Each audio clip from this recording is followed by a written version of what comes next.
An Affliction of the Heart, Volume 2, by Anonymous Pegasus. Chapter 14, Epilogue. Warren huffed, delicately twisting the aurora fruit from its stem and letting it drop gently into his hoof, before he passed it carefully to one of the guards behind him. There were a total of 4 royal guards assisting him in the harvesting process, taking the fruits from him and placing them into velvet-lined cases designed to keep the delicate fruits from bruising and spoiling. Warren was in a hurry, trying his best to be careful at the same time. He had already dropped one fruit when he tried to use his bat hoof to speed things up. The resultant magical firework explosion had forced Warden to slow down and be more careful. Not to mention he owed one of the guards a new chess piece, as it was now tinted with a bright, vibrant pink instead of gold. The reason Warren was in such a hurry was because he had received word that morning that Kuno was having the foal. The previous night, Kuno had complained about stomach pains, and Warren had immediately dosed himself up with green swath and basically dragged the heavily pregnant Pegasus changeling to the Ponyville hospital. But then Warren had to leave. He knew the growing timetable, and for optimal results, the Aurora needed to be harvested that day. And then the messenger had shown up and told him that Kuno was having the foal. And thus, Warren was in a hurry, moving as fast as he could without risking more fruits. The swollen yellow and red fruits were being packaged away, and Warren was on the last few. The guards, somehow, lacked the ability to remove the fruit from the stems without coring the fruit. The swollen flesh was actually very fragile, and it required a very specific twist and yank to get the stem to break without tugging the core of seeds and fruit out of their entirety. Kuno had been, for want of a better term, a hormonal bitch throughout the entire pregnancy. As Warren soon found, changelings were largely unable to deal with hormonal emotional changes. Kuno had gone from an amorous, horny, I want you right now attitude to why are you so useless and I don't even know why I love you to please forgive me, I love you and I'm sorry in the amount of time it took Warren to get her bloated form to the bath. But when Warren had his wife curled up in bed with him snuggled up against her back and a hoof gently rubbing at her swollen stomach, it was impossible not to forgive her. And now he was missing the birth! He had tried his best to promise her that he would be there to hold her hoof throughout it. Kuno hid it well, but she was scared. But then he had to go and harvest the Aurora or risk it all spoiling. Warren gave a weary sigh as he tugged down the final fruit and passed it off to one of the guards. I'll be back, later, Warren said as he turned on his hooves and hobbled as fast away down the ravine as he could.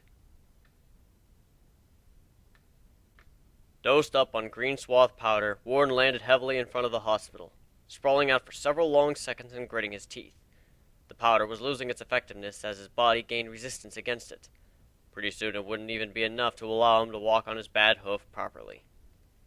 Panting, face pink from the pain, Warren hobbled through the front doors of the hospital and then immediately bolted up the stairs to the second floor, bounding down the hallway, dodging a nurse coming out of a room, and skidding to a halt in front of one of the rooms. Looking in, Warren saw his wife lying in bed, a blue bundle in her hooves, as she stared down into the bundle with such a look of love in her face that Warren couldn't bring himself to step inside the room and disturb her. Warren wasn't sure how long he stood there, watching his wife staring down into the bundle.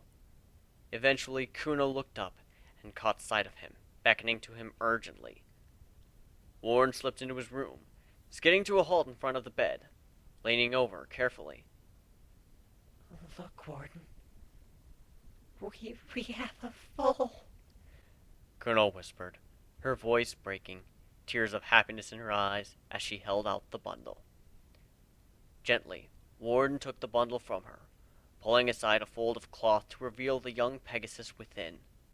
She was a soft powder blue from nose to hoofs, with a blonde mane and the most beautiful green eyes staring up at him, as she quietly observed him, cooing faintly. Warden swallowed hard, staring down at his daughter with a rapt expression. A giggle broke from his reverie, and he looked up sharply, cheeks flushing. She's mesmerizing, isn't she? Kuno whispered. Warden nodded wordlessly. pulling himself up onto the bed with his wife and pressing his cheek against her own lovingly. "Sorry I wasn't here for the birth, Kuno." "I have no excuse," I forgive you, Kuno whispered, kissing his cheek gently. Warden. We have a daughter. Warden smiled, leaning against his wife and wrapping a hoof around her middle, holding her close as they both stared down into the bundle that held their daughter.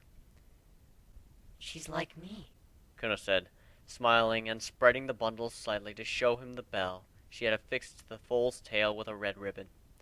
The bell jingled, and immediately the foal curled around slightly, shuffling at the bell and nudging it with her nose, seemingly enjoying the high-pitched jingle it made. Warden smiled, feeling his heart melt, a lump rising in his throat. Just like her mother.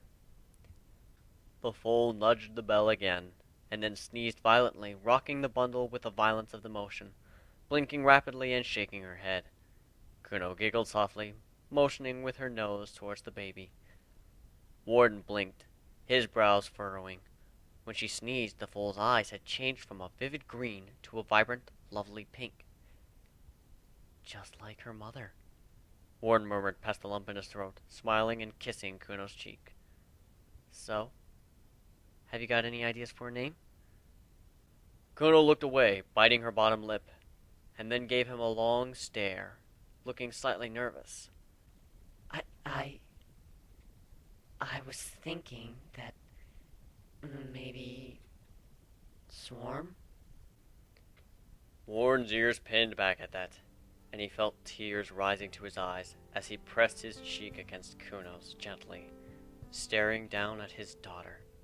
His heart seemingly swelled to twice the size and melted simultaneously, and he shuddered, feeling a strange, joyous warmth in his chest. His voice wavered and broke with emotion as he stared down at his daughter and whispered, "Welcome to the family, Swarm."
An Affliction of the Heart is a My Little Pony fanfiction based off the hit television show My Little Pony: Friendship is Magic.